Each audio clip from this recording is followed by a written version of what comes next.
నెరవేర్చడానికి నువ్వు మాకు ఇచ్చిన బట్టి నీకు వందనాలు స్తోత్రాలు చెల్లించుకుంటున్నాం ప్రభా. అయా ఇదిగో ప్రభా, పాటల ద్వారా మీరు మహిమ పొందారు. అయా నీ యొక్క వాక్య ధ్యానాన్ని ప్రభానం తండ్రి అనుదిన క్రమంగా ప్రభ చదువుకోవడానికి మీరు కృప చూపించారు. అందుని బట్టి నీకు స్తోత్రాలు. ప్రత్యేకంగా ప్రభ నీ మాటలు వినడానికి మేము సిద్ధపడి ఉంటుండగా, ఆశపడుతూ ఉంటుండగా అయా నీ ఒక వాక్కుతో ప్రభానంతండి మమ్మల్ని దర్శించమని ప్రభానంతండి నీ కృపలో మమ్మల్ని జ్ఞాపకం చేసుకోమని మాతో మాట్లాడమని అడుగుతున్నాం ప్రభా. అయా ఇదిగో ప్రభ నీ మాటలు తండ్రి ప్రకటించడానికి ప్రభ నీ నోటు బోరగా అయా ఇదిగో ప్రభ సిద్ధపడినటువంటి నీ దాసురాలని మీ చేతులకు అప్పగిస్తా ఉన్నాను. ఆ బిడ్డ చుట్టూతో మీ కంచి వేయండి. తగిన శక్తిని, వాక్శక్తిని, బలాన్ని ఆ బిడ్డకు అనుగ్రహించండి. మీ జ్ఞానంతో ఆ బిడ్డ ద్వారా ప్రభ మాతో మాట్లాడమని అడుగుతా ఉన్నాం. సహాయం చేయండి. ఇదిగో ప్రభ ఇరువురు ప్రభా నేను తండ్రి, అలాగే గ్రూప్ లో ఉన్న ప్రతి ఒక్కరూ కూడా ప్రభా వివేకం కలిగిన వారమై నిద్రమత్తు మూర్ఖ స్వభావం లేకుండా ప్రభా నీ వాక్యాన్ని వాక్యంగా సత్యాన్ని గ్రహించే వారంగా మా జీవితాల్లో అన్వయించుకునే వారంగా మాకు సహాయం చేయమని ఈ సమయం అంతటినీ మీ చేతులకు అప్పగిస్తూ మా ప్రభువును రక్షకుడైన యేసుక్రీస్తునామములో అడుగు బ్రతులు అడిగి వేడుకుంటున్నాం తండ్రి.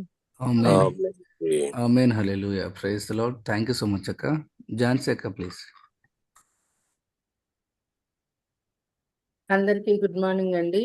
ఈరోజు మన మధ్యలో వాక్యం అందించడానికి డాక్టర్ వైఎస్ విమలారెడ్డమ్మ గారు దేవుని యొక్క ఆత్మ చేత ప్రేరేపింపబడి సిద్ధంగా ఉన్నారు. వారిని పరిచయం చేయడం గౌరవంగా భావిస్తున్నాను. డాక్టర్ వైఎస్ విమలారెడ్డి గారు ఆంధ్రప్రదేశ్కు 2 ముఖ్యమంత్రులను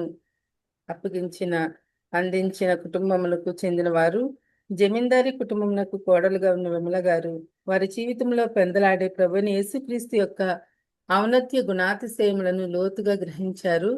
beedi, MTH, MA Christian studies అను ఉన్నత విద్యలతో పాటు విమలారెడ్డి గారు పిహెచ్డి చేశారు మరియు గౌరవ డాక్టరేట్ను కూడా పొందారు. విమలారెడ్డి గారు వారి ప్రత్యేక కుటుంబ నేపథ్యాన్ని దేవుని రాజ్య సేవా పదంలోకి అమర్చుకున్న తీరు ఆదర్శప్రాయం.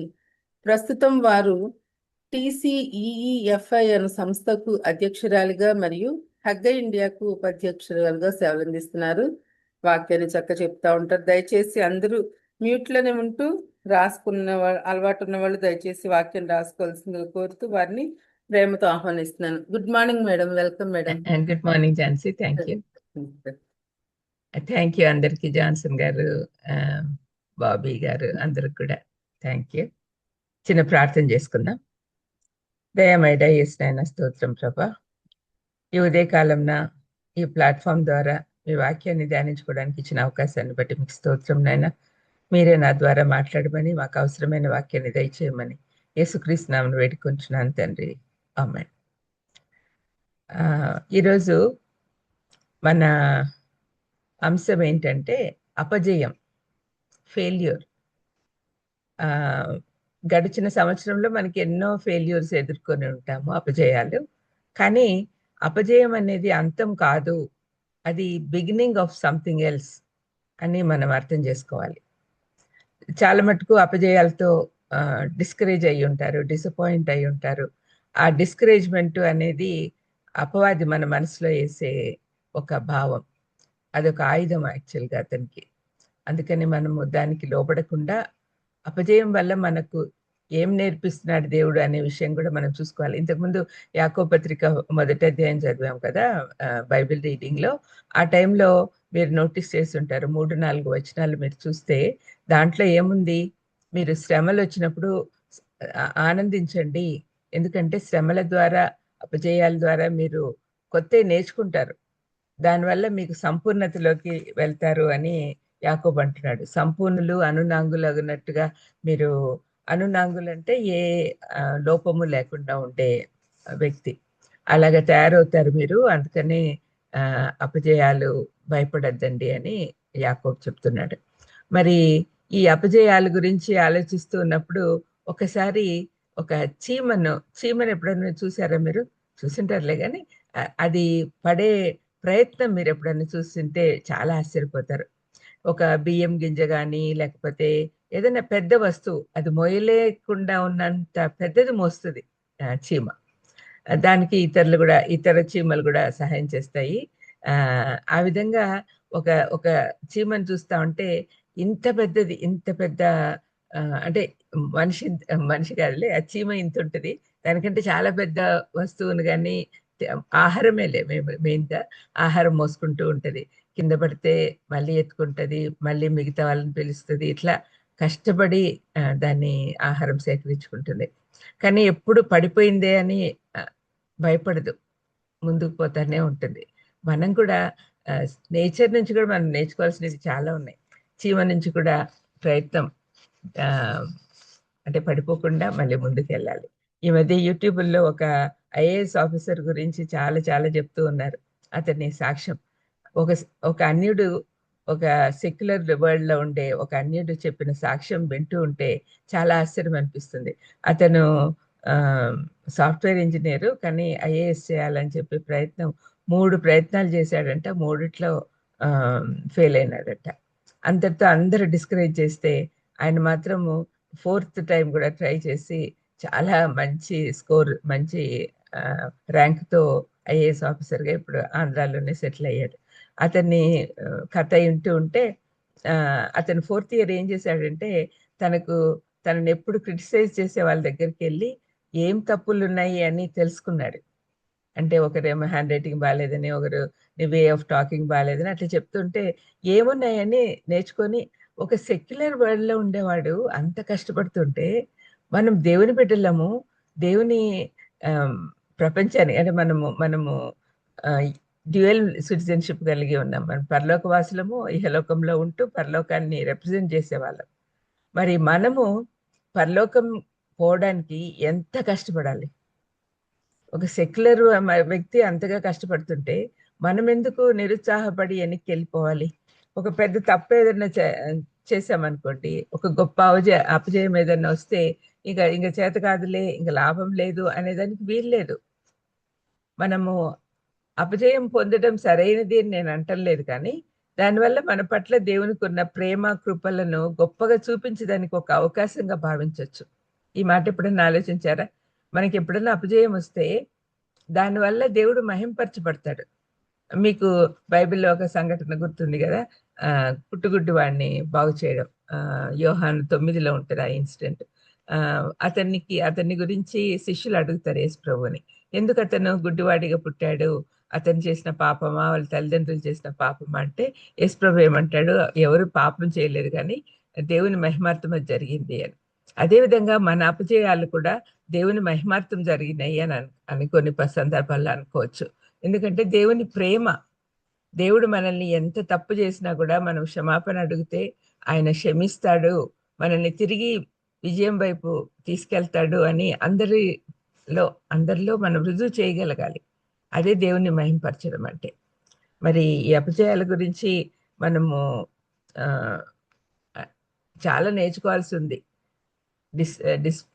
ఇప్పుడు మరీ ఈ కాలంలో చిన్న అపజయం వచ్చినా కూడా సూసైడ్ చేసేసుకుంటున్నారు.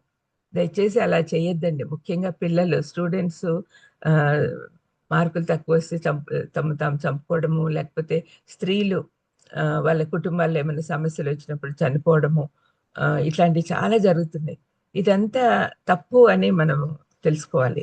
ఎందుకంటే మనం అలా చేసినప్పుడు ఏమవుతుంది, మన దేవుని గొప్పతనం మీద మనకు విశ్వాసం లేదు అని బహిరంగంగా చెప్పుకోవడం. అంతే కదా, మా దేవుడు ఉన్నాడు, మాకు ఎట్లాంటి శ్రమలు వచ్చినా, ఎట్లాంటి అపజయాలు వచ్చినా ఏం భయం లేదు, మా దేవుడు చూసుకుంటాడు అనే ఆలోచన మనం కలిగి ఉంటే అది గొప్ప సాక్ష్యం. మనం సాక్షులుగా నిలబడగలం. మనము యాక్చువల్గా బలహీనులము, అపజయానికి గురగుట సహజము అని ప్రభువుకు తెలుసు. కాబట్టి మనం పశ్చాత్తాపంతో ఆయన ఎద్దకు వెళ్తే మనల్ని పునరుద్ధరిస్తాడు అని కీర్తనకారుడు చెప్తున్నాడు. కొన్ని వాక్యాలు మీకు చదివి వినిపిస్తాను. కీర్తన 103, 8 నుంచి 14 వరకు. యెహోవా దయాదాక్షిణ్య పూర్ణుడు, దీర్ఘశాంతుడు, కృపా సమృద్ధి గలవాడు. ఆయన ఎల్లప్పుడూ వ్యాజ్యమాడువాడు కాదు, ఆయన నిత్యము కోపించువాడు కాదు. మన పాపములను బట్టి మనకు ప్రతీకారం చేయలేదు, మన దోషములను బట్టి మనకు ప్రతిఫలం ఇయ్యలేదు. భూమి కంటే ఆకాశం ఎంత ఉన్నతంగా ఉన్నదో ఆయన యందు భయభక్తులు కలవారి ఎడల ఆయన కృప అంత అధికంగా ఉన్నది. పడమటికి తూర్పు ఎంత దూరమో ఆయన మన అతిక్రమములను మనకు అంత దూరపరిచి ఉన్నాడు. తండ్రి తన కుమారుల ఎడల జాలిపడినట్లు యెహోవా తన యందు భయభక్తులు కలవారి ఎడల జాలిపడును. మనము నిర్మింపబడిన రీతి ఆయనకు తెలిసే ఉన్నది, మనం మంటివారమని ఆయన జ్ఞాపకం చేసుకొంచున్నాడు. ఈ వాక్యాలు మనకు బాగా తెలుసు కదా, అయినా కూడా ఎందుకు భయపడుతున్నాం? అంత గొప్ప దేవుడు మనకు ఉన్నాడు కదా, మనం ఎందుకు భయపడాలి అనే ఆలోచన మనకు కలగాలి. అయితే ఒక క్రైస్తవుని జీవితము నాశనమైనప్పుడు దేవుడు అద్భుతంగా ఏం చేశాడంటే పగిలిన ముక్కలు లాంటి మన జీవితాన్ని పోగు చేసి అందమైనదిగా తయారు చేస్తాడు. మనం బైబిల్ నుండి కొన్ని ఉదాహరణలు తీసుకొని కొందరు వ్యక్తులను చూద్దాం. ఎందుకంటే మన చుట్టూ చాలా మంది ఉంటారు అపజయం పాలయ్యి తిరిగి దేవుని సాయంతో సరైన మార్గంలోకి వచ్చిన వాళ్ళు. కానీ మన బైబిల్లో కూడా మనం చూస్తే అద్భుతమైన ఎగ్జాంపుల్స్ మనకు కనపడతాయి. బైబిల్లో నుంచి ఓల్డ్ టెస్ట్మెంట్ నుంచి ముగ్గురిని చూపిస్తాను మీకు, న్యూ టెస్ట్మెంట్లో ఇద్దరు. ఎందుకు ఎక్కువగా వాళ్ళ గురించి మనం చెప్పుకుంటూ ఉంటామంటే వాళ్ళ జీవితాలు ఆదర్శంగా ఉండాలి మనకు.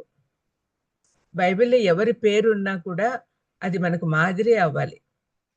గొప్ప గొప్ప పేర్లు నేను చెప్పబోయే అన్ని కూడా. ఫర్ ఎగ్జాంపుల్ అబ్రహాము, దావీదు, ఏలియా, వీళ్ళు ముగ్గురు ఓల్డ్ టెస్ట్మెంట్ వాళ్ళు. తర్వాత కొత్త నిబంధనలో పేతురు, మార్కు, ఈ 5 మందిని గురించి ఈరోజు కొంచెం జ్ఞాపకం చేసుకుందాం. అబ్రహాం గురించి హెబ్రీ పత్రికలో గొప్పగా రాయబడి ఉంది. హెబ్రీ 11:8లో అబ్రహాము పిలువబడినప్పుడు విశ్వాసమును బట్టి ఆ పిలుపునకు లోబడి తాను స్వాస్థ్యంగా పొందనయ్యున్న ప్రదేశమునకు బయలువెళ్ళాను. విధేయత చూపించాడు, వెంటనే బయలుదేరాడు. తనకున్న ఆస్తిపాస్తులన్నీ వదిలేసి మంచి అంటే వ్యాపారం వదిలేసి వెళ్ళిపోయాడు. ఎక్కడ పోతున్నా, ఎక్కడ తీసుకెళ్తున్నా దేవుడా అని కూడా అడగలేదు అతను. విధేయతతో వెళ్ళిపోయాడు. ఆ తర్వాత అతని జీవితంలో అద్భుతాలు జరిగాయి.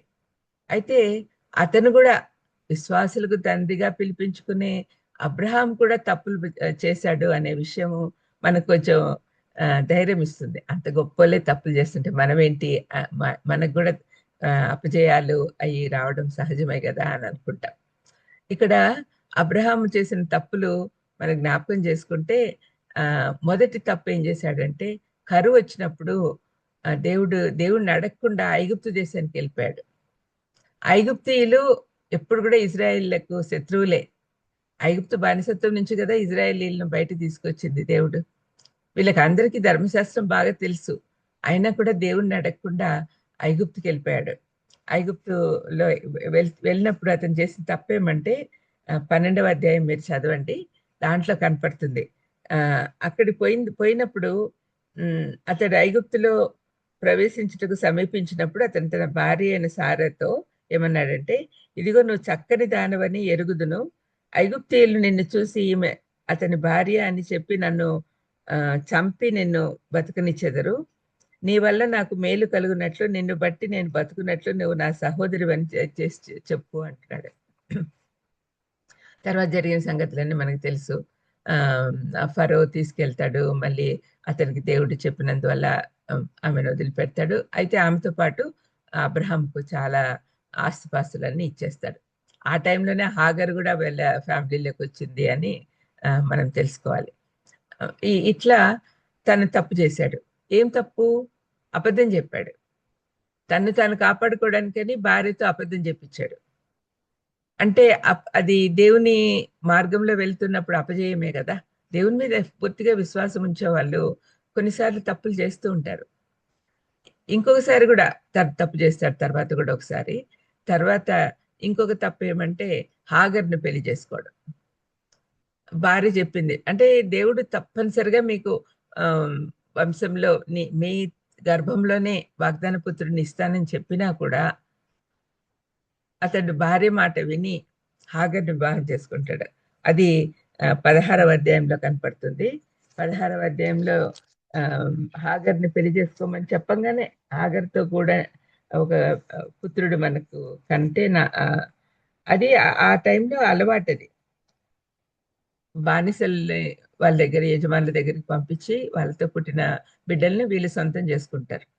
అది నార్మల్గా జరిగేది పిల్లలు లేని వాళ్ళు.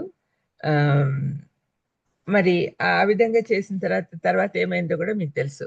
హాగరు ప్రెగ్నెంట్ అవ్వగానే గర్భం వచ్చింది. తన యజమానురాలతో సరిగా బిహేవ్ చేయనప్పుడు పంపించేయమని చెప్పింది సారా, తన కొడుకు పుట్టిన తర్వాత. ఇస్సాకు పుట్టినాక. అప్పటికే హాగర్ కొడుకు ఇష్మాయిల్ దాదాపు 14-15 ఏళ్ళ వయసులో ఉన్నాడు. మరి ఆ టైంలో హాగరును కొడుకును పంపించేస్తాడు అబ్రహాం, దేవుడు చూసుకుంటాడులే అని విశ్వాసంతో. అది కూడా భార్య మాట వినింది తప్పు కదా, అట్లా తప్పు చేశాడు.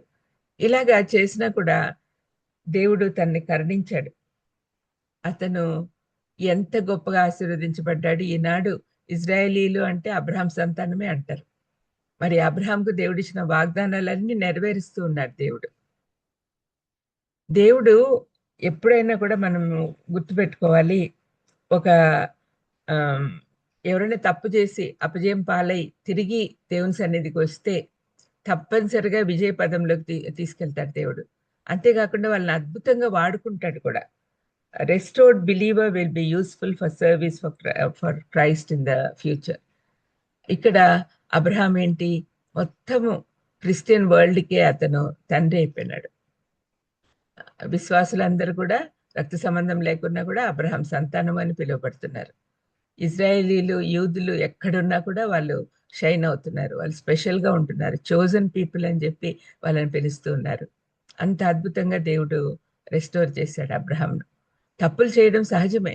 నీతిమంతుడు 7 సార్లు పడిపోయినా లేపుతాను అని దేవుడు అందుకని చెప్పాడు.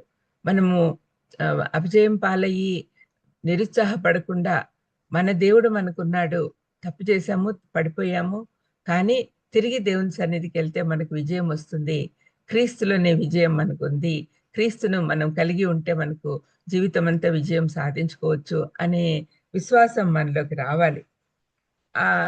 నెక్స్ట్ ఎగ్జాంపుల్ మనం చూస్తే ఏలియా గురించి ఎంతన్నా చెప్పుకోవచ్చు. ఎన్ని అద్భుతాలు చేశాడు దేవుడి రాజుల కాలంలో.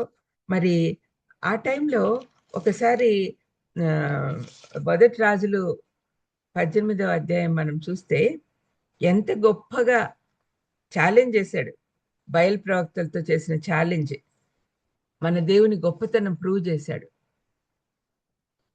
మరి అటువంటి గొప్ప మీరు 18వ అధ్యాయం చదవండి. కర్మేల్ పర్వతం మీద అందరినీ పిలిచి ప్రవక్తల్ని, బయలు ప్రవక్తలు అందరికీ చెప్పి ఏం చెప్తున్నాడు, 450 మందిని పిలిపించాడు.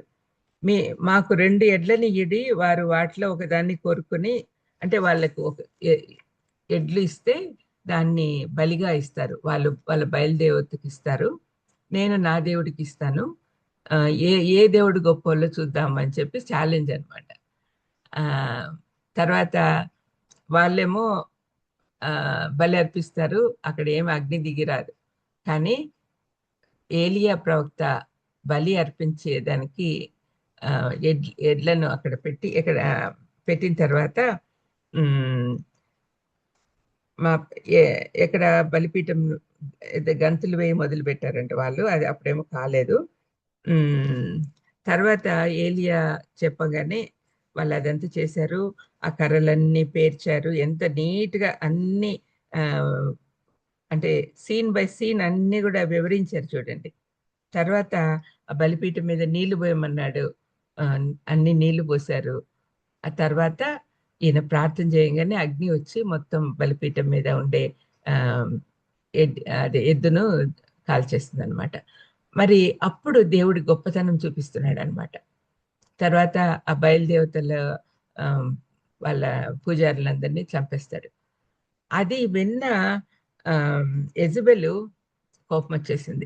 యెజబెల్ తీసుకొస్తుంది ఆ దేశానికి బయలు ప్రవక్తలందరినీ, వాళ్ళందరినీ కూడా చంపేస్తాడు. అంత ధైర్యవంతుడు, అంత దేవుని శక్తి కలిగిన వాడు, అతను కూడా భయపడతాడు. భయపడి తప్పు చేస్తున్నాడు. ఏమంటున్నాడు, ఏలియాని చంపేస్తానని యెజబెల్ చెప్పినందువల్ల అతడు భయపడి పారిపోతున్నాడు. రేపు ఈ వేళకు నేను నీ ప్రాణంను తీసేస్తాను అని వార్త పంపిస్తుంది. వెంటనే ఈయన పరిగెత్తిపోతున్నాడు. తాను ఒక దిన ప్రయాణం అరణ్యంలోకి పోయి ఒక బద్రీ వృక్షం కింద కూర్చుండి, 19వ అధ్యాయంలో ఇది కనపడుతుంది, 4వ వచనంలో, యెహోవా నా పితరుల కంటే నేను ఎక్కువ వాడను, కానీ ఇంత మట్టుకు చాలు, నా ప్రాణం తీసుకొని అని ప్రార్థన చేసినాడు. అంటే భయపడిపోయాడు అనమాట. ఒక అన్నిరాల్ని చూసి భయపడుతున్నాడు. అంత గొప్ప దైవ సేవకుడు, ప్రవక్త, దేవునికి దగ్గరగా ఉన్నవాడు, తను కూడా భయపడ్డాడు. అది తప్పు కదా, అపజయం పాలైనట్టే. మరి అప్పుడు దేవుడు అతన్ని లేపి భోజనం పెట్టి తర్వాత సంగతులన్నీ మనకు తెలుసు. తనని కాపాడతాడు దేవుడు. తర్వాత ఎలీషా ప్రవక్త వస్తాడు. అది అతని జీవితంలో జరిగిన పొరపాటు. మరి అంత గొప్ప దైవజనులే పొరపాట్లు చేస్తుంటే మళ్ళీ దేవుడు వాళ్ళని వాడుకున్నాడు కదా. ఏలియా ప్రవక్త గొప్ప ప్రవక్తల్లో ఒకడు. తర్వాత ఎలీషాకు 2 అంతల శక్తి ఇచ్చి ఏలియా కంటే 2 అంతలు ఎక్కువ చేశాడు అనుకోండి ఎలీషా. కానీ ఏలియా ప్రవక్త చాలా ధైర్యంగా బయలు ప్రవక్తల్ని ఎదుర్కొన్నాడు. అది చాలా భయంకరమైన పరిస్థితుల్లో ఉన్నారు అప్పుడు వాళ్ళు. అటువంటిప్పుడు యెజబెల్ అంటే భయంకరమైన వ్యక్తి. ఆమె తన భర్తను తన చేతుల్లో పెట్టుకొని అంత నాశనం చేయాలని చూసింది. ఇజ్రాయెల్ ప్రజలకు పెద్ద శత్రువు ఆమె. మరి అటువంటి ఆమెను ఎదిరించడానికి శక్తి లేక పారిపోయాడు. అంతకుముందు బయలుదేవతలన్నీ ఆమె తీసుకొచ్చిన వాళ్ళని తెలుసు, అయినా కూడా ధైర్యంగా చంపినా కూడా మళ్ళీ భయపడ్డాడు. మరి 3వ ఎగ్జాంపుల్గా మనం దావీదుని చూద్దాం. దావీదు గురించి తెలియని వాళ్ళు ఎవరు ఉండరు. దావీదు ఏం చేశాడు? గొలియాతుని చంపాడు కదా. గొలియాతుని చంపాడు. తర్వాత సౌలు వెంటాడుతుంటే ఎన్నో సంవత్సరాలు పారిపోతూనే ఉన్నాడు. తర్వాత దేవుడు అతన్ని రాజునుగా చేసి సెటిల్ చేశాక ఏం చేశాడు? 2 సమూయేలు 11వ అధ్యాయం చూస్తే అర్థమవుతుంది. ఒక స్త్రీ మోహంలో పడి నాశనం అయిపోయాడు. అంటే యాక్చువల్గా 11వ అధ్యాయం మొదట్లో చూస్తే వసంతకాలంలో రాజులు యుద్ధమునకు బయలుదేరు సమయమున దావీదు యోవాబును అతని వారిని ఇజ్రాయేల్ పంపగా వారు అమ్మోనియుల మీద యుద్ధానికి సేనాధిపతులందరినీ పంపించి తను కూడా వెళ్లాల్సి ఉండే, కానీ వెళ్ళలేదు. వెళ్లకుండా అక్కడ తన ఇంట్లో వెళ్తూ ఉన్నప్పుడు విహారం చేస్తున్నాడు అనమాట. అప్పుడు పక్కన ఇంట్లో ఉండే బెత్షెబా స్నానం చేస్తున్నప్పుడు చూశాడు. పక్కకి వెళ్ళిపోయి ఉండొచ్చు, కానీ కోరుకున్నాడు ఆమెతో శయనించాడు. తర్వాత ఆమె భర్తను చంపించాడు. ఇవన్నీ చాలా పెద్ద తప్పులు దేవుని దృష్టిలో. వ్యభిచారం అనేది తప్పు, కానీ భయంకరంగా ఆమెను అనుభవించడమే కాకుండా అతన్ని వారి భర్తను కూడా చంపించాడు. దానివల్ల అంటే దేవుడు తర్వాత క్షమాపణ పొందాడు, కానీ తన జీవితం అంతా కష్టాలతోనే ఉండిపోయింది. 4 కొడుకులు చనిపోవడం కానీ అట్లా జరుగుతుంది. తర్వాత ఆయన చేసిన ప్రార్థన, పశ్చాత్తాపంతో అతను చేసిన ప్రార్థన మనకందరికీ తెలుసు. ఒకసారి కీర్తనలు చూద్దాం. ఎంత గొప్పగా అతను ప్రార్థన చేశాడు. కీర్తన 32లో కనపడుతుంది. తర్వాత 51 ఫేమస్ కీర్తన అందరికీ తెలుసు కదా. 32లో ఒకసారి చూద్దాము. 32 3 నుంచి 6 వరకు చదువుతున్నాను. నేను మౌనై ఉండగా దినమంతయు నేను చేసిన నా ఆర్తధ్వని వల్ల నా ఎముకలు క్షీణించినవి. దివారాత్రులు నీ చెయ్యి నా మీద బరువుగా ఉండెను. నా సారము వేసవి కాలం ఎండినట్లాయను. నా దోషమున కప్పుకొనక నీ ఎదుట నా పాపం ఒప్పుకొంటిని. యెహోవా సన్నిధిని నా అతిక్రమములు ఒప్పుకొందును అనుకుంటుని.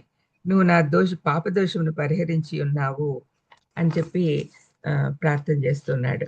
తర్వాత 51 కీర్తన ప్రతి ఒక్కరికి ఒక మాదిరి కీర్తన. ఇది ఎంత చక్కగా పశ్చాత్తాప హృదయంతో చేసిన ప్రార్థన ఇది.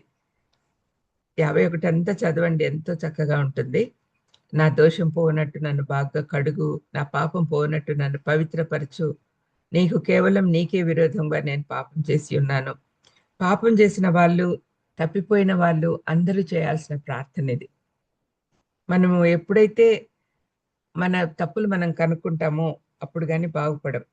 నా దోషములు తుడిచివేయి, నాకు నీ సన్నిధిలో నుండి నన్ను తోసివేయకు, నీ రక్షణానందం నాకు పుట్టించు అని అంటూ ఫైనల్గా 19వ వచనంలో అప్పుడు నీతియుక్తమైన బలులను, దహన బలులను, సర్వాంగ హోమములను నీకు అంగీకృతము లగును.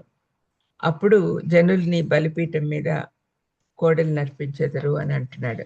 ఈ విధంగా దావీదు పశ్చాత్తాప హృదయంతో దేవుని సన్నిధికి వచ్చినప్పుడు దేవుడు అతన్ని క్షమించి తన బిడ్డగా చేసుకున్నాడు. అయితే దావీదు వల్ల అంటే ఇప్పుడు ఇజ్రాయెల్ ప్రజలకి అబ్రహాము, మోషే, దావీదు వీళ్ళే. దావీదు అంటే మంచి రాజు అని వాళ్ళు అనుకుంటారు. అతను ఒక రాజుగా, దావీదు సంతానం నుంచే యేసుప్రభు వచ్చాడు కదా. దావీదుకు దేవుడిచ్చిన వాగ్దాన ఫలమే అతను.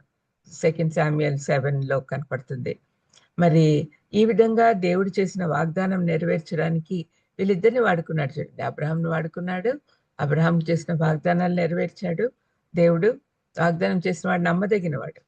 మరి అబ్రహాం సంతానం ద్వారా దావీదు సంతానం ద్వారా యేసుప్రభు ఈ లోకానికి వచ్చాడు. అంత గొప్పగా వాళ్ళని వాడుకున్నాడు.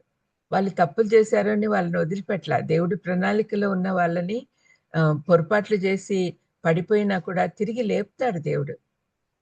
మనము మీరు ఈ ప్లాట్ఫామ్లో ఎంతో మంది ప్రార్థనలు చేస్తున్నారు, దేవునికి స్తోత్రం.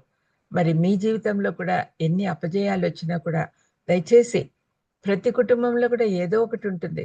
ఒక అనారోగ్యమో, లేకపోతే ఫైనాన్షియల్ ప్రాబ్లమ్స్, లేకపోతే చదువులో పిల్లలు సరిగ్గా చదువుకోవట్లేదనో, ఉద్యోగాలు లేకనో ఎన్నో సమస్యలు ఉండొచ్చు. సమస్యలు లేకుండా ఏముండవు. యేసుప్రభు ఏం చెప్పాడు?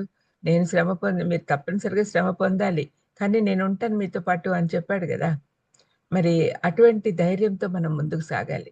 ఎప్పుడు కూడా ఏ కష్టం వచ్చినా దేవుని దగ్గర నుంచి దూరం అవ్వకూడదు. అప్పుడే మనకు శక్తినిస్తాడు దేవుడు. దేవుడి విషయంలో మనము ఎంతో అనుభవపూర్వకంగా నేర్చుకోవాల్సిన విషయాలు చాలా ఉన్నాయి. ఫర్ ఎగ్జాంపుల్, మొన్న జరిగిన మా ఇన్స్టిట్యూట్లో జరిగిన విషయాలైతే నేను బాబీ గారికి కూడా వీడియో పంపించిన. 18th మాది డైమండ్ జూబ్లీ సెలబ్రేషన్స్ ఉన్నాయి సీఫీలో. సీఫీ అంటే సండే స్కూల్ మినిస్ట్రీ అండి. సండే స్కూల్ మినిస్ట్రీలో అద్భుతంగా పనులు జరుగుతాయి. మేము ప్రతిసారి ఏది ఈవెంట్ మొదలుపెట్టినా కూడా, ఏ సెమినార్ మొదలుపెట్టినా, ఏ ట్రైనింగ్ మొదలుపెట్టినా మొదట్లో అసలు చేయగలమా అనిపిస్తుంది. కొన్ని అపజయాలు వస్తున్నాయి, కొన్ని శ్రమలు వస్తున్నాయి. అన్నీ వచ్చినప్పుడు భయపడతాం. కానీ దేవుని వైపు చూస్తే దేవుడు అద్భుతంగా మమ్మల్ని ఆశీర్వదించాడు. 18th అద్భుతంగా జరిగింది. అయితే అది జరిగిన నెక్స్ట్ డేనే మాకు కొన్ని సమస్యలు వచ్చినాయి ఇన్స్టిట్యూట్లో. కానీ అది కూడా దేవుని దయ వల్ల సమసిపోయినాయి. ఎప్పుడు కూడా ఏ సమస్యలు వచ్చినా కూడా భయపడకూడదు. దేవుడు ఒకరోజు చేసిన వాడు రెండో రోజు చేయలేడా? డెఫినెట్గా చేస్తాడు. అది మనకు విశ్వాసం ఉండాలి. కొన్ని విషయాలు వెంటనే జరుగుతాయి, కొన్ని విషయాలు కొంచెం డిలే అవుతాయి. అయినా కూడా దేవుని వైపు చూస్తూ ముందుకు సాగాలి. ఏదైనా కూడా అండి, దేవుడి విషయాల్లో మంచి కానీ చెడు కానీ అనుభవపూర్వకంగా తెలుసుకొని రాశారు బైబిల్లో వాళ్ళంతా కూడా. బైబిల్ రాసిన వాళ్ళు, ముఖ్యంగా దావీదు రాసిన కీర్తనలు మనం చదివితే అన్నీ అనుభవపూర్వకంగా రాసినటియే. మానవులు ఏమేమి శ్రమలు అనుభవిస్తారో అవన్నీ కూడా బైబిల్లో రాయబడి ఉన్నాయి. పత్రికలు మనం చదివినప్పుడు ఎన్ని శ్రమలు అనుభవించారు వాళ్ళు. ఆది సంఘంలో వాళ్ళకి అపజయాలు ఎన్ని వచ్చినాయి, అయినా కూడా వాళ్ళు భయపడలేదుగా, ముందుకు సాగుతూనే ఉన్నారు. ఇప్పుడు ఒక ఇద్దరిని మనం చూద్దాం. పేతురు అనగానే మనకు గుర్తొచ్చేది యేసుప్రభు నాకు తెలియదని అబద్ధాలు చెప్పినాడు అనే కదా గుర్తొస్తుంది చాలా మటుకు. ఎందుకంటే తర్వాత పేతుర్ని సంఘ పెద్దగా చేశాడు దేవుడు. మత్తయి 16లో అతనికి నీకు పరలోకపు తాళాలు ఇస్తానని చెప్పాడు.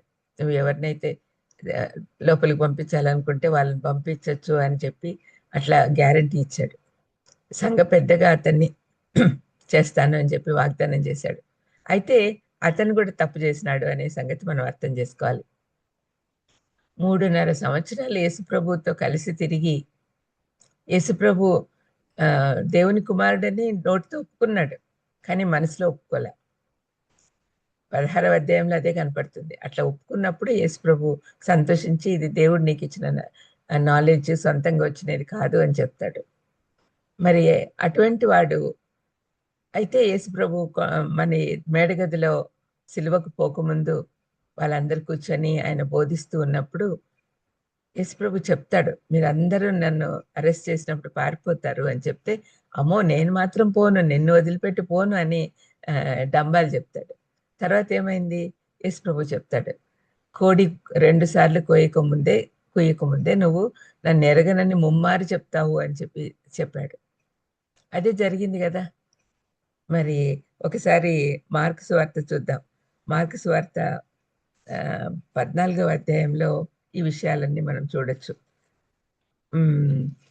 అక్కడ 27 నుంచి 31 వరకు చూద్దాము. ముందు అక్కడ ఏం చెప్తున్నాడు, మీరందరూ అభ్యంతర పడతారు, గొర్రెల కాపరిని కొట్టుదును గొర్రెలు చెదిరిపోదును అని వ్రాయబడి ఉన్నది కదా.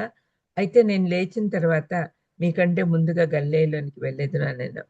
అందుకు పేతురు, అందరు అభ్యంతర పడినా కూడా నేను అభ్యంతర పడను అని ఆయనతో చెప్పగా, యేసు అతన్ని చూసి, నేటి రాత్రి కోడి 2 మార్లు కూయకు మునిపే నువ్వు నన్ను ఎరుగవని ముమ్మారు చెప్పేదవని నీతో నిశ్చయంగా చెప్తున్నాను నేను. పేతురు ఖండితంగా, నేను నీతో కూడా చావవలసి వచ్చినా కూడా నిన్ను ఎరుగనని చెప్పను అనెను. అట్లు వారందరూ అనే. తర్వాత 71లో చూడండి. అందుకు అతడు పేతురు చెప్తున్నాడు, మీరు చెప్తున్న మనిషిని నేను ఎరుగను అంటే, అంతకుముందు ప్రధాన యాజకుడిని చెలికెత్తి వచ్చి చెప్తుంది, మీరు యేసుప్రభు దగ్గరే ఉన్నారు కదా, నువ్వు అక్కడే ఉన్నావు కదా, నేను చూశాను అంటే, లేదు ఆయన ఎవడో నాకు తెలియదు, నువ్వు చెప్పింది నాకు బోధపడలేదని చెప్పి నడవలోకి వెళ్ళను. 67 నుంచి 66 నుంచి చూడండి కనపడుతుంది. మరి ఆ పనికత్తి అతన్ని చూసి రెండోసారి అంటుంది, నువ్వు వీడు వారిలో ఒకడిని దగ్గర నిలిచిన వారితో మరలా చెప్పసాగాను. అతడు మరలా నేను కాదనను. కొంతసేపు అయిన తర్వాత దగ్గర నిలిచి ఉన్నవారు మరలా పేతురుని చూసి, నిజంగా నువ్వు వారిలో ఒకడవు, నువ్వు గల్లీయుడు కాదా అని అన్నారు. అందుకతడు, మీరు చెప్తున్న మనిషిని నేను ఎరుగనని చెప్పి శపించుకొనుటకును ఒట్టు పెట్టుకొనుటకును మొదలుపెట్టను. వెంటనే 2వ మారు కోడి కూసెను కనుక, కోడి 2 మార్లు కుయ్యకు మునుపు నువ్వు నన్ను ఎరుగవని ముమ్మారు చెప్పేదవని యేసు తనతో చెప్పిన మాట పేతురు జ్ఞాపకం తెచ్చుకొని తలపోయిచు ఏడ్చెను. తప్పైతే చేశాడు కదా. ఆ విధంగా దేవుడు పేతురు ఎంత తప్పు చేసినా కూడా మళ్ళీ క్షమించాడు. ఎందుకంటే భయపడి అందరు పారిపోయారు, పేతురు ఒక్కడే కాదు కదా. అయితే పేతురు తన ప్రణాళికలో ఉన్నాడు. పేతురు రాసిన పత్రికలు 2 చదివితే ఎంత అద్భుతంగా ఉంటాయి. శ్రమలంటే ఏంటి అని బాగా అర్థమయ్యేటట్టు చెప్పాడు, అనుభవించాడు కాబట్టి. పేతురు అంత భయపడేవాడు. అపొస్తలుల కార్యం 2వ అధ్యాయంలో సంఘము ఏర్పడిన రోజున, పెంతెకొస్తు దినాన, ఆ రోజు ఏమైంది, పరిశుద్ధాత్మ వాళ్ళ మీద వచ్చినప్పుడు పరిశుద్ధాత్ముడి సాయంతో మీరు అద్భుతాలు చేస్తారని యేసుప్రభు చెప్పిన మాట నిజమైంది. అతను బోధిస్తూ ఉంటే, పేతురు బోధిస్తూ ఉంటే, ఒకే రోజు అదే రోజు 3000 మంది ఒక్కసారిగా మారు మనసు పొంది యేసుప్రభు మార్గంలోకి వచ్చారు. అది అద్భుతం కాదా? దేవుడు అద్భుతంగా వాడుకుంటాడు. పునరుద్ధరించబడిన వాళ్ళని ఇంకా ఎక్కువగా వాడుకుంటాడు అనే విషయము మనకు బాగా తెలుస్తుంది. ఎందుకంటే ఆయన పునరుద్ధరణ అయిన తర్వాత పేతురుతో మాట్లాడిన మాటలు మనం చూస్తే, ముమ్మారు అతనితో చెప్తున్నాడు, నువ్వు నన్ను ప్రేమిస్తున్నావా అని అడుగుతున్నాడు యేసుప్రభు. ముమ్మారు అతను అబద్ధాలు చెప్పాడు కదా, నాకు తెలియదని. అందుకనే 3 సార్లు అడిగాడు అని కొంతమంది అంటారు. కానీ మనకు అవి ఇక్కడ రాయబడలేదు కాబట్టి మనం చెప్పకూడదు. ఇక్కడ చూడండి, నువ్వు వీరికంటే 15 నుంచి నేను చదువుతున్నా. వారు భోజనం చేసిన తర్వాత యేసు సీమోను పేతురుని చూసి, యోహాను కుమారుడైన సీమోను, వీరికంటే నువ్వు నన్ను ఎక్కువగా ప్రేమించుచున్నావా అని అడుగగా, అతడు, అవును ప్రభువా, నేను ప్రేమించుచున్నానని నువ్వే ఎరుగుదువు అని ఆయనతో చెప్పాను. యేసు, నా గొర్రె పిల్లలను మేపమని అతనితో చెప్పాను. మరలా ఆయన మళ్ళీ అడుగుతున్నాడు, నేను ప్రేమిస్తున్నావా అంటే, రెండోసారి నేను నిన్ను ప్రేమిస్తున్నాను, నువ్వే ఎరుగుదు అని మళ్ళీ చెప్పాడు. అప్పుడు ఆయన, నా గొర్రెలు కాయమని చెప్పాడు. మూడవసారి నువ్వు నన్ను ప్రేమిస్తున్నావా అని పేతురుని అడిగినప్పుడు, నన్ను ప్రేమించుచున్నావా అని మూడవసారి తను అడిగినందుకు పేతురు వ్యసనపడి, ప్రభువా, నీవు సమస్తము ఎరిగిన వాడవు, నిన్ను ప్రేమించుచున్నానని నువ్వే ఎరుగుదు అని ఆయనతో చెప్పాను. యేసు, నా గొర్రెలను మేపుము అని చెప్తున్నాడు.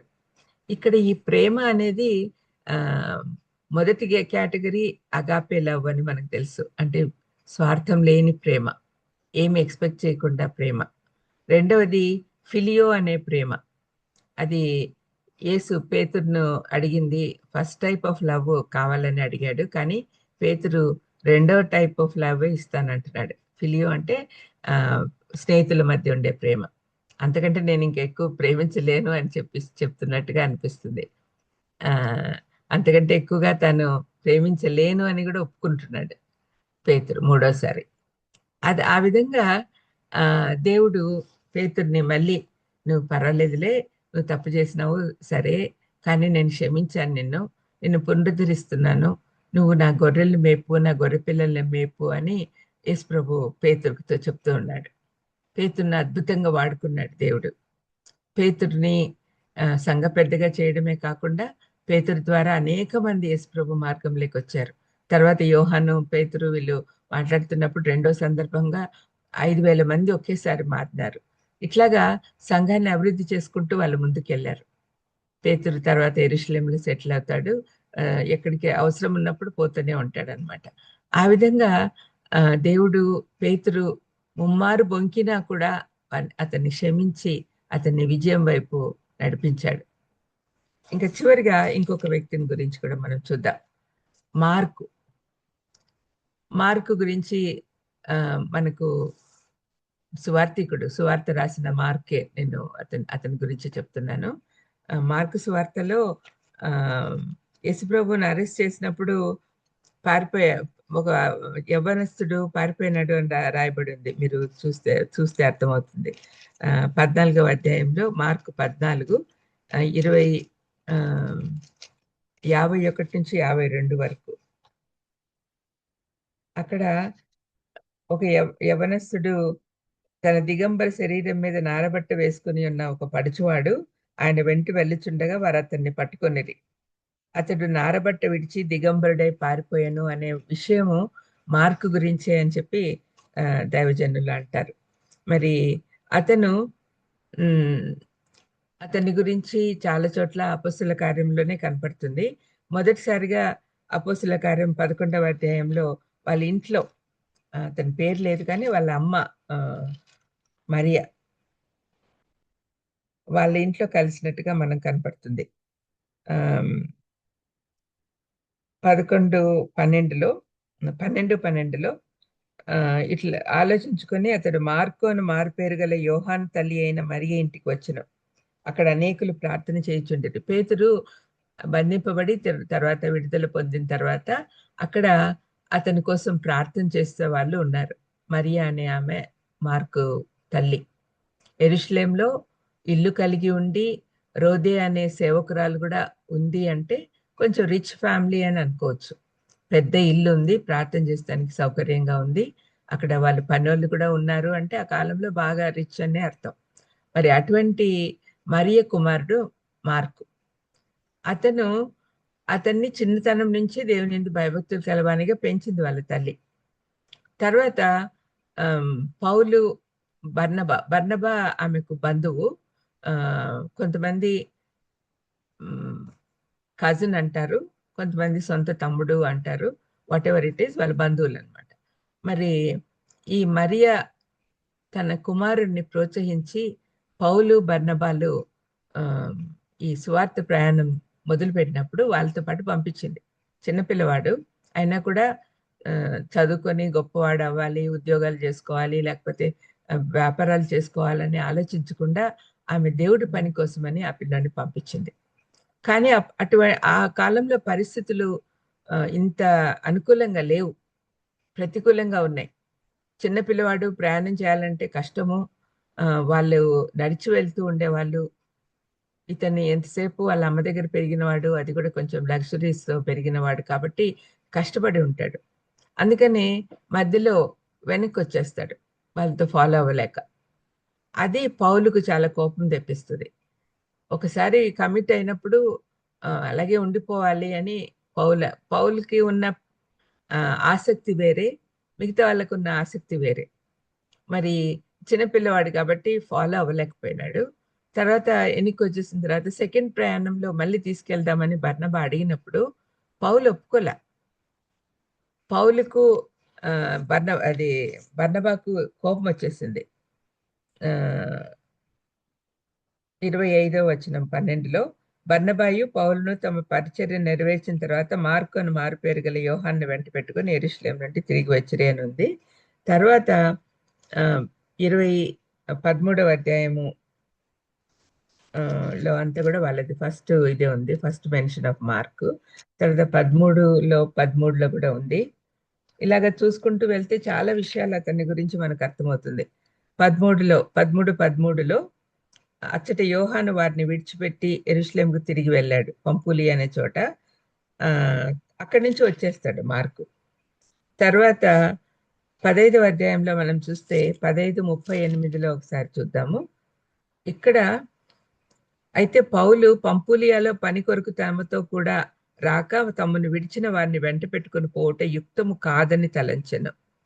అంటే మధ్యలో వదిలిపెట్టి పిల్లల్ని ఎందుకు తీసుకెళ్తారంటే వాళ్ళకి పరిచర్య చేయడానికి. మరి ఇతను వచ్చేసిన తర్వాత వాళ్ళు ఇబ్బంది పడి ఉంటారు కదా, అందుకనే పౌలు ఇంకా వద్దు, అతన్ని తీసుకెళ్లొద్దు అని చెప్పాడు. అయితే ఈ పౌలు బర్నబా తీవ్రమైన వాదం కలిగినందున వారు ఒకరినొకరు విడిచి వేరైపోయి బర్నబా మార్కును వెంట పెట్టుకుని ఓడెక్కి కుప్రకు వెళ్ళను. పౌలు శీలను ఏర్పరచుకొని సహోదరుల చేత ప్రభు కృపకు అప్పగింపబడిన వాడే బయలుదేరారు. చూడండి, మార్కు కోసము బర్నబా పౌలు కొట్లాడుకున్నారు. ఎంతగా కొట్లాడుకున్నారంటే ఇంకా మేము నాకొద్దు, మనం ఇద్దరం కూడా సెపరేట్ అవుతాం, వేరే వేరే దారులలో పోదాం. అది దేవుడి ప్రణాళిక. బర్నబా ఒక పెద్ద లీడరు, పౌలు ఒక పెద్ద లీడరు. ఇద్దరు సెపరేట్ మార్గాల్లో పోతే స్వార్థ ఇంకా బాగా ప్రసారం అవుతుంది అని ఉద్దేశం దేవుడికి ఉండొచ్చు. అందుకనే మార్కు అని అక్కడ యూజ్ చేసుకున్నారనమాట. Whatever it is, Mark Paul దృష్టిలో పనికిరాని వాడిగా అయిపోయినాడు. అయితే తిమోతికి పత్రిక రాస్తూ తిమోతితో ఏమంటున్నాడు అతను, తర్వాత మనం చూస్తే ఫిలెమోను 24వ వచనంలో మార్కు పౌలుతోనే ఉన్నాడు. కొలస్సీ 4:10లో మార్కుతోనే ఉన్నాడు. అంటే మార్కు పౌలుతోనే ఉన్నాడు. అంటే తొందరలోనే పౌలు మార్కులో వచ్చిన మార్పు నోటీస్ చేశాడు. తర్వాత తను వాడుకున్నాడు మార్కును తన పరిచర్య కోసం. ఆ తర్వాత తిమోతితో అంటున్నాడు, 2 తిమోతి 4:11, మార్కును వెంట పెట్టుకుని రమ్ము, అతడు పరిచారం నిమిత్తము నాకు ప్రయోజనకరమైన వాడు. ఈ 2 తిమోతి రాసేసరికి పౌలు రోమా చెరసాలలో ఉన్నాడు కాబట్టి తనకు పరిచారం చేయడానికి మార్కు అవసరమైంది. మార్కును పిలుచుకొని రా అని చెప్తున్నాడు పౌలు. ఒక స్టేజ్లో బర్నబాతోనే పోట్లాడినాడు పౌలు అతని కోసము, అతను వద్దని. అట్లాంటి వాడు తిరిగి అతన్ని కావాలని కోరుకుంటున్నాడు చివరి దశలో. అంత గొప్పగా మార్పు వచ్చింది మార్కులో. మరి ఈ విధంగా మనము ఈ 5 మందిని మనం మాదిరిగా తీసుకొని ఆలోచిస్తే వాళ్ళ జీవితము సాఫీగా ఏం జరగలేదు. అపజయాలు ఉన్నాయి, కష్టాలు ఉన్నాయి, శ్రమలు ఉన్నాయి. అయినా కూడా వాళ్ళు దేవుని దగ్గరికి తిరిగి వచ్చినందువల్ల అద్భుతంగా దేవుడు వాళ్ళని వాడుకోవడమే కాకుండా వాళ్ళని ఒక మాదిరిగా నిలిపారు. మనం కూడా విశ్వాస యాత్రలో, రక్షణ ప్రయాణంలో ఎన్నో శ్రమల్లో ఉంటాం. ఒక్కొక్కసారి అపజయం పాలైనప్పుడు భయపడుతూ ఉంటాము.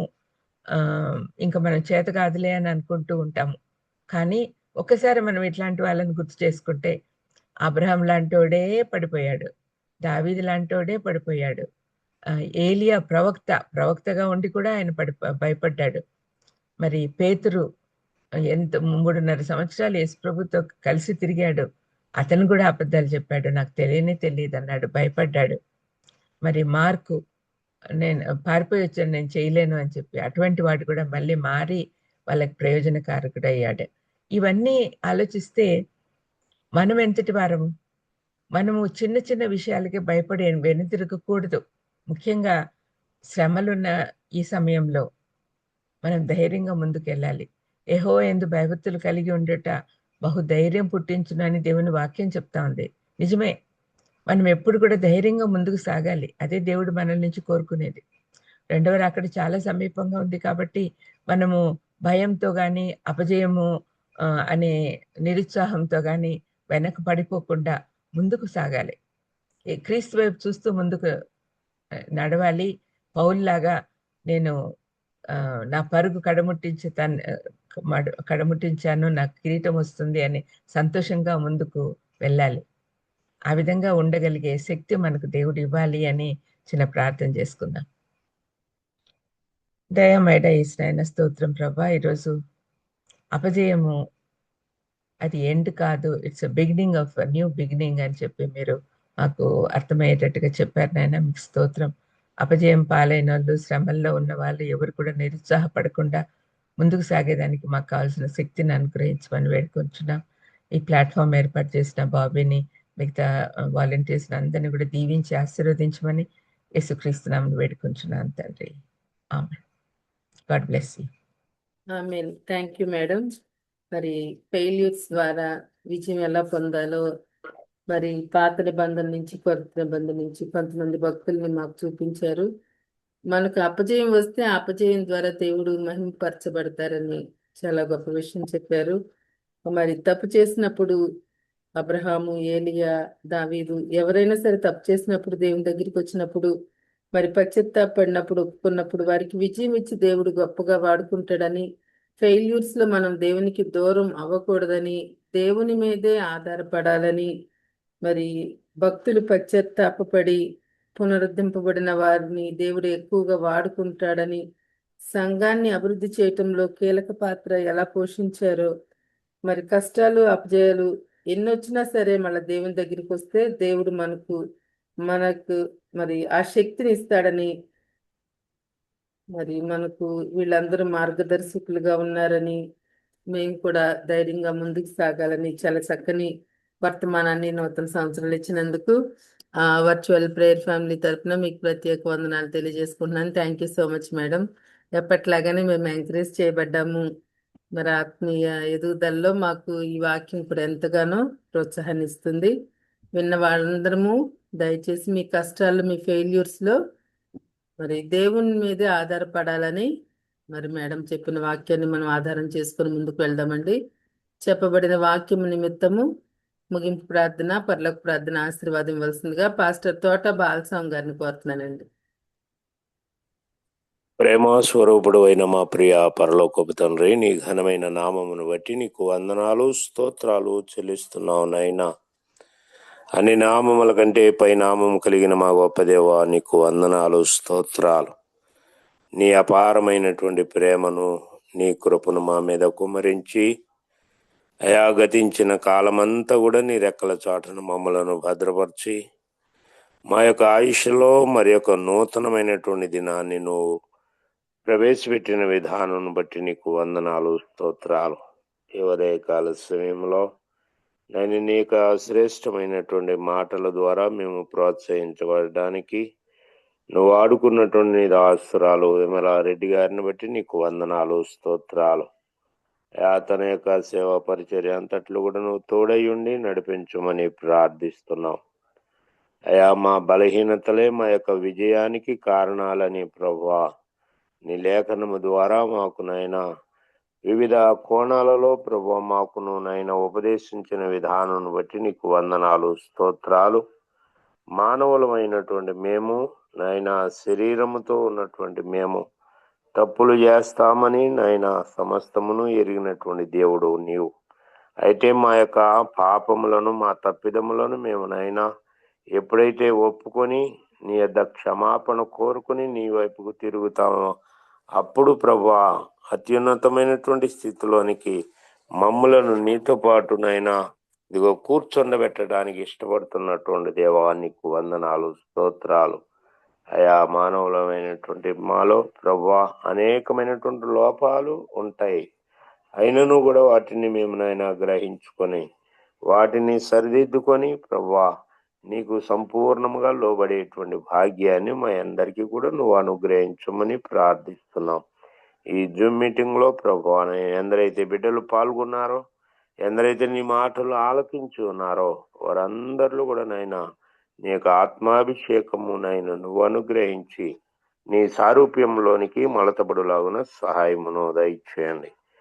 నైనా యొక్క వేదికకు కారణభూతుడైనటువంటి నైనా బావి రత్నాకర్ గారిని, తనకు నైనా సహకారం అందిస్తున్నటువంటి బిడ్డలందరినీ నువ్వు జ్ఞాపకం చేసుకునండి. ఈ యొక్క కార్యక్రమం ఇంత విజయవంతంగా సాగటానికి కారకులైనటువంటి నాయన ఇదిగో వేకువజామునే ప్రభువా నాయన నీకు మొరపెట్టడానికి నాయన ఇదిగో నైనా ప్రార్థన వీర వనితలను ప్రభు నువ్వు లేవనెత్తుకున్న విధానం బట్టి నీకు వందనాలు, స్తోత్రాలు. వారు వేస్తున్నటువంటి యొక్క ధూపము వలననే ఈ రీతిగా అనేక సేవా పరిచర్య ఈ రీతిగా నైనా జరుగుతూ ఉంటుండగా సహాయమును దయచేయండి. ఆ ప్రార్థన వీర వనితలను ప్రభు నువ్వు జ్ఞాపకం చేసుకొని బిడ్డలకు ప్రభు మంచి ఆయుష్ను ఆరోగ్యమును దయచేయమని కూడా ప్రార్థిస్తున్నాం. నీ కృపలో ప్రతి ఒక్కరిని కూడా ఎత్తిపట్టండి, బలపరచండి, స్థిరపరచండి. అనారోగ్యముతో ఉన్నటువంటి బిడ్డలందరినీ కూడా నీ గాయపడినటువంటి హస్తముతో ముట్టండి. సంపూర్ణమైనటువంటి స్వస్థతను నువ్వు దయచేయమని కూడా ప్రార్థిస్తున్నావు నైనా. ఈ రీతిగా ప్రభా నైనా నిరాటంకముగా ఇక కార్యక్రమమునైనా యథావిధిగా కొనసాగటానికి నువ్వే కావలసిన సహాయమును దయచేసి నీ నామాన్ని హెచ్చించుకునమని ఈ ఉదయకాల సమయంలో నీ మాటలన్నీ కూడా మా యొక్క హృదయాలలో నింపుకొని మేము ప్రవర్తించులాగున సహాయమును దయచేయమని ఈ జూమ్ మీటింగ్ లో పాల్గొన్న ప్రతి ఒక్క బిడ్డను కూడా నీ కృపా బాహుల్యములకు అప్పగించుకుంటూ సర్వత్రా వ్యాపించిన నీ సంఘ బిడ్డలందరినీ కూడా నీ కృపా బాహుల్యములకు అప్పగించుకుంటూ మా ప్రభువును రక్షకుడును అయిన యేసుక్రీస్తు నామములో ప్రార్థించి స్తుతించి నీకు అప్పగించుచున్నాము తండ్రి. ఆమేన్. పరలోకమందున్న మా తండ్రి, నీ నామం పరిశుద్ధపరచబడును గాక, నీ రాజ్యం వచ్చును గాక, నీ పరలోకమందులాగా భూమి యందు నెరవేరును గాక. మాకు కావలసిన అనుగ్రహం దయచేయము.